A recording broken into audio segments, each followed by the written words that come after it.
નમસ્કાર દર્શક મિત્રો, મિસ્ટર ગુજરાત ન્યૂઝમાં આપનું સ્વાગત છે. રાપર શહેરમાં શ્રી રામ જન્મ સમિતિ દ્વારા જન્માષ્ટમીની ભવ્ય ઉજવણી કરવામાં આવી.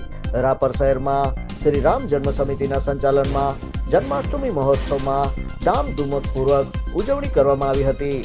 આ કાર્યક્રમનું સંચાલન રમેશભાઈ સાધુ, પ્રકાશભાઈ સાયતા, દીપક ભાટી, માવજી ભાટી, અનિલભાઈ ખોજા, રોનકભાઈ સોની, નિલેશભાઈ પંડિત તથા સર્વે મિત્રોના સહકારથી કરવામાં આવ્યું હતું. શહેરના માંડવી ચોક ખાતે મટકી ફોડ આયોજન કરવામાં આવ્યું હતું, જેમાં મોટી સંખ્યામાં શ્રદ્ધાળુઓ ઉપસ્થિત રહ્યા હતા. આ ભવ્ય પ્રસંગે મુખ્ય મહેમાન તરીકે ભીખુભાઈ સોઢા, પૂર્વ પ્રમુખ સહનગરપાલિકા રાપર તથા લાલજીભાઈ પટેલ, રાપર શહેર ભાજપ પ્રમુખ ઉપસ્થિત રહી કાર્યક્રમને ભવ્યતા આપી હતી. ધાર્મિક વાતાવરણ વચ્ચે ભગવાન શ્રી કૃષ્ણના જય ઘોષો સાથે ઉજવણીનું ભવ્ય આયોજન કરવામાં આવ્યું હતું. Bureau chief Anil Thakkar.